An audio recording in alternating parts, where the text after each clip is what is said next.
un nouveau look. Onglerie, coiffure et coupe tendance, coiffure mariée, tissage et extension cheveux, lissage brésilien, extension cils, maquillage. Luminel Béoric, Verescalien 4 foot. Salon de beauté Luminel vous présente le journal.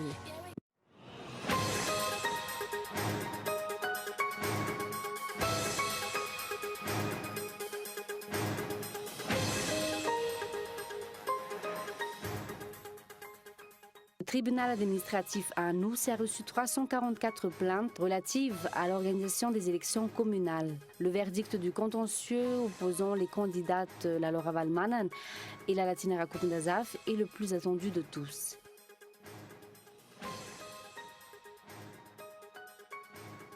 Les étudiants de l'université d'Antananarive ont pour l'heure suspendu la grève. Ils demandent de rencontrer les responsables concernés par leurs problèmes. Aujourd'hui également, les différents chefs de département se sont réunis avec le président de l'université. Et de leur côté, les enseignants-chercheurs affirment qu'aucun cours ne sera dispensé avant le 14 septembre.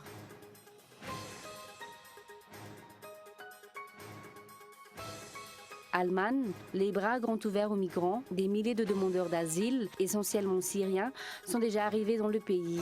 En tout, ils sont plus de 30 000 à gagner l'Europe, notamment l'Allemagne jusqu'à ce jour.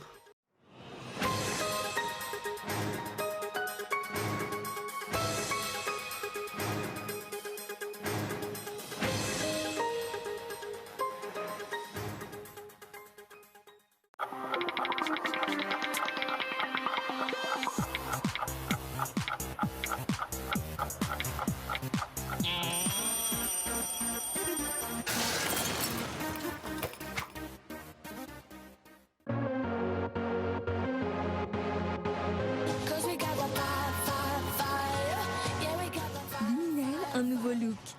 Onglerie, coiffure et coupe tendance, coiffure mariée, tissage et extension cheveux, lissage brésilien, extension cils, maquillage.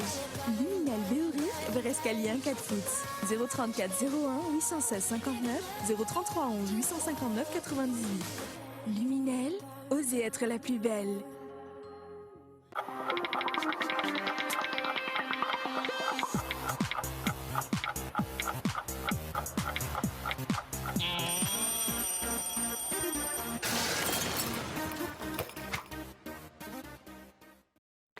Bonsoir à tous et bienvenue dans ce journal sur Cool TV. Commençons avec la page politique. Le tribunal administratif à Nous a reçu 344 plaintes relatives à l'organisation des élections communales. Depuis ce jour jusqu'à jeudi, ce tribunal se penchera sur les contentieux électoraux des élections communales et municipales. Le verdict du contentieux opposant les candidates, la Laura Valmanen et la Latinera Kutundazaf, est le plus attendu de tous.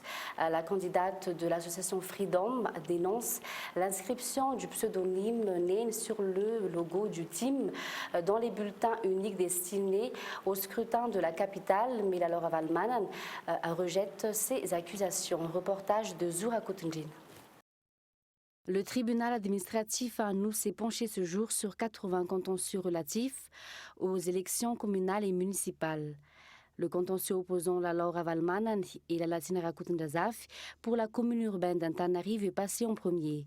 La Latinera Kutundazaf réclame la disqualification de la candidate du team, la Laura Valmanen, en raison de l'inscription du pseudonyme Nen sur le logo du team dans les bulletins uniques destinés au scrutin de la capitale. Mais l'avocat de la Laura Valmanen conteste, annonçant que ce bulletin unique a eu l'aval de la Sénit et de ses démembrements. Ni l'OVEC ni la Sénit n'ont émis d'observation sur ce bulletin unique. Pour nous, aucune erreur n'a été commise car selon la loi, seuls les noms, les prénoms et les photos ne peuvent être affichés sur les bulletins. Antarazaf Manansou, quant à elle, pointe du doigt la Sénit, l'organe qui a pris en charge l'organisation de ces élections. Ainsi, pour ce député élu, les plaintes ne devraient pas être dirigées à l'encontre de la candidate du team. Pour moi, si faute il y a, ce n'est pas Nen qui devrait être accusé, mais plutôt la Sénit ou l'OVEC, car la responsabilité des bulletins uniques leur revient. De son côté, l'association Freedom persiste dans sa requête de disqualification, car l'inscription Nen dans le bulletin unique signifie pour elle favoriser le vote en faveur du candidat durant l'élection.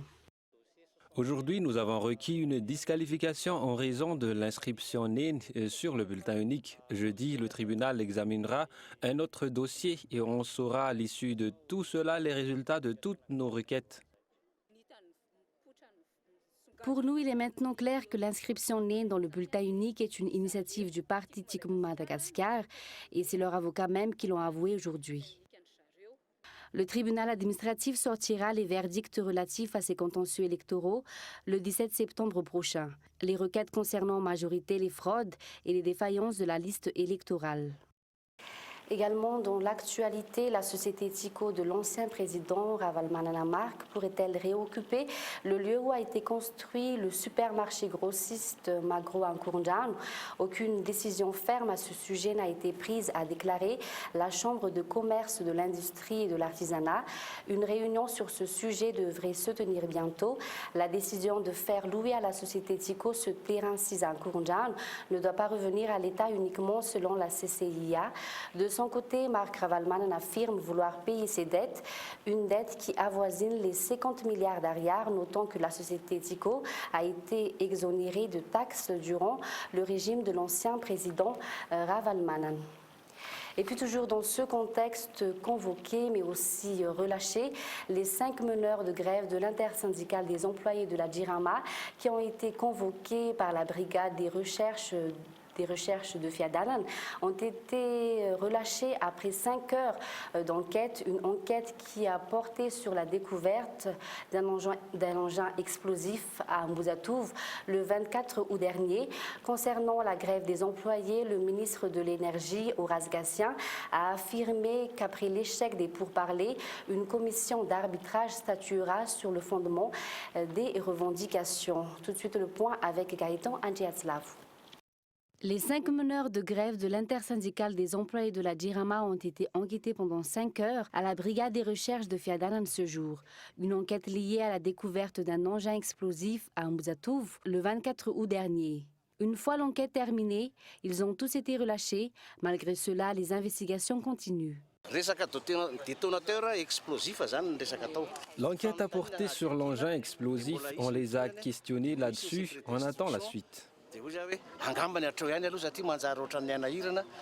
Ainsi, l'origine de la bombe artisanale et l'identité de celui ou ceux qui l'ont posée à Mbouzatouf demeurent toujours un mystère. Concernant les revendications des employés de la Jirama, le ministre Horace Gassien a fait savoir que des pourparlers ont été entamés à travers l'inspection du travail. Mais ces derniers n'étant pas fructueux, ils auraient recours à une commission d'arbitrage. Les décisions de cette commission statueront si les employés de la Jirama peuvent ou non poursuivre la grève. Et la Jirama, dont une partie des employés seulement manifeste, d'après nos sources, demain, ils projettent de poursuivre leurs revendications à Sorane, et ce malgré la note sortie par la direction générale. Le ministre Horace Gassien a par ailleurs fait un point sur la situation des délestages.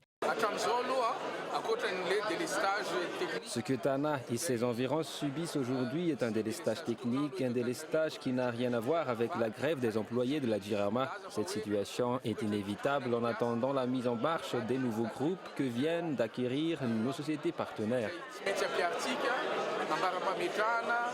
40 groupes viennent en effet d'être importés d'Afrique du Sud la semaine dernière.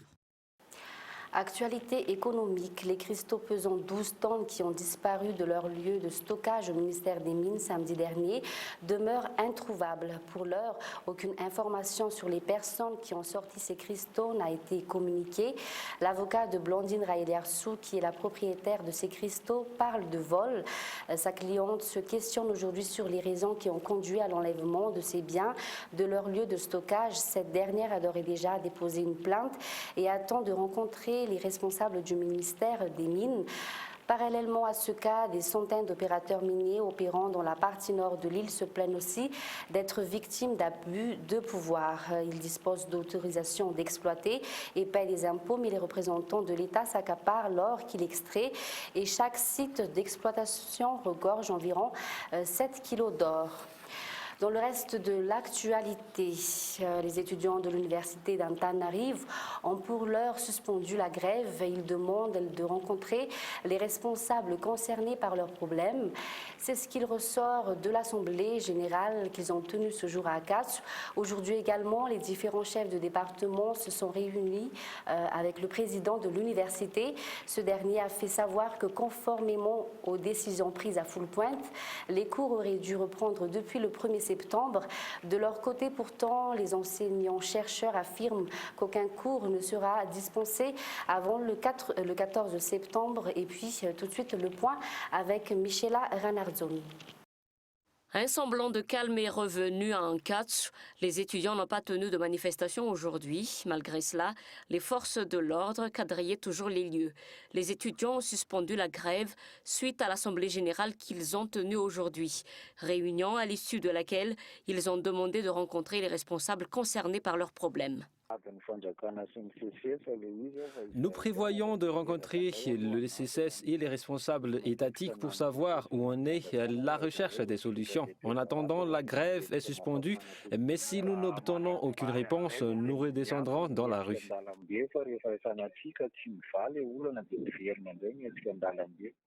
Par ailleurs, le président de l'université d'Antananarive, Panzala Manuel, n'a lui rencontré les chefs des départements. Il a réitéré les résolutions prises à l'issue de la conférence des présidents à Full-Pointe, fixant la reprise des cours pour le 1er septembre. Pourtant, le CCS persiste, pas de reprise des cours avant le 14 septembre. La balle est donc dans le camp du ministère de l'Enseignement supérieur et de la Recherche scientifique. Voici les dernières nouvelles internationales. C'est lors de sa 6e conférence de presse que le président français François Hollande est revenu sur les dossiers brûlants de l'actualité. Il a également déclaré souhaiter des vols de reconnaissance en Syrie, mais a exclu l'intervention de troupes au sol. France 24. C'était de faire des choix, tout commande de faire des choix. Faire des choix, et je vais faire ces choix. C'est le maître mot de cette 6e conférence de presse, des choix à l'étranger d'abord. Le président confirme une intervention française au-dessus de la Syrie dès mardi. Ce sont des vols de reconnaissance et donc de renseignement. Parce que nous voulons savoir où sont les centres d'entraînement, où sont les centres de décision. Lutter contre le groupe État islamique pour résoudre la crise des migrants en Europe. François Hollande en fait une priorité, mais il part au plus urgent. Il annonce que la France accueillera 24 000 réfugiés sur 2 ans. Permettant de protéger les... Nous le ferons parce que c'est le principe sur lequel je considère la France est engagée. Nous le ferons parce que c'est la proposition que nous avons nous-mêmes établie. La question des réfugiés, elle est aussi climatique pour François Hollande. Si aucun accord substantiel n'est trouvé à la COP21, les naufragés du climat, comme les appelle le président, seraient des millions à rejoindre l'Europe. Un avertissement à quelques mois de la conférence de Paris. Les risques sont là. Et il y a même des risques d'échec, oui. Et c'est sur la question du financement que tout va se jouer. Pour vivre ensemble, le choix, il n'est pas fait, en tout cas pas officiellement concernant sa candidature pour 2017. Interrogé sur sa cote de popularité, sur les mauvais sondages, le président préfère ironiser. Est-ce que, comme Barack Obama, vous êtes prêt à participer à une émission de télé-réalité type Aventure ou Survie? J'ai l'impression de participer à cette émission depuis 2012. Pour la gauche, vous êtes le fruit vous-même d'une primaire. Le fruit, n'exagérez pas. Certains sont déjà... Des réponses sur le ton de l'humour, sûrement le seul sourire de cette conférence de presse très grave. On part maintenant en Allemagne, les bras grands ouverts aux migrants. Des milliers de demandeurs d'asile, essentiellement syriens, sont déjà arrivés dans le pays. En tout, ils sont plus de 30 000 à gagner l'Europe, notamment l'Allemagne, jusqu'à ce jour. France 24. Ils sont des milliers à avoir rejoint l'Allemagne ce week-end. Beaucoup de Syriens qui fuient la guerre. Rien qu'à Munich, les autorités ont recensé en 48 heures l'arrivée de 7000 réfugiés. Pour les accueillir, des panneaux de bienvenue et des volontaires qui se portent à leur rencontre. C'est tellement émouvant de voir ces réfugiés arriver chez nous, de pouvoir leur dire qu'ils sont les bienvenus, qu'ils voient que nous ouvrons nos cœurs. Angela Merkel elle-même l'a dit et répété, l'Allemagne est un pays ouvert qui porte des valeurs humanistes. Mais c'est une réponse exceptionnelle à une situation exceptionnelle, a aussi expliqué la chancelière. En Bavière, où arrive l'essentiel des réfugiés, les autorités locales tirent, elles, la sonnette d'alarme. Nous ne pouvons pas accueillir tous les migrants du monde, alors que l'Europe compte 28 États membres. Aucune société ne peut supporter cela. Pour l'instant, l'opinion publique donne raison à Angela Merkel. Selon un dernier sondage, 3 Allemands sur 4 approuvent la politique d'ouverture menée par la chancelière. C'est l'heure du rappel des titres. Les étudiants de l'université d'Antananarive ont pour l'heure suspendu la grève. Ils demandent de rencontrer les responsables concernés par leurs problèmes. Aujourd'hui également, les différents chefs de département se sont réunis avec le président de l'université. De leur côté, les enseignants-chercheurs affirment qu'aucun cours ne sera dispensé avant le 14 septembre. Et puis le tribunal administratif à Nuss a reçu 344 plaintes relatives à l'organisation des élections communales. Le verdict du contentieux opposant les candidats, la Laura Valman et la Latina Rakuten-Jazaf, est le plus attendu de tous. Et puis enfin, Allemagne, des milliers de demandeurs d'asile, essentiellement syriens, sont déjà arrivés dans le pays. En tout, ils sont plus de 30 000 à gagner l'Europe, notamment l'Allemagne, jusqu'à ce jour. Fin de ce journal. Restez avec nous pour la suite du programme. Au revoir.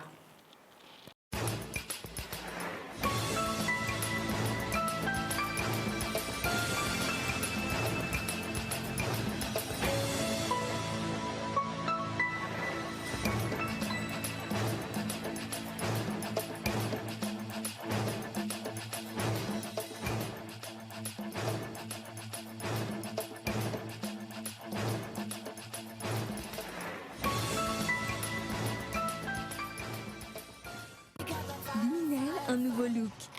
Onglerie, coiffure et coupe tendance, coiffure mariée, tissage et extension cheveux, lissage brésilien, extension cils, maquillage. Luminel Béori, Berescalien 4 foot. Le journal vous a été présenté par Salon de beauté Luminel.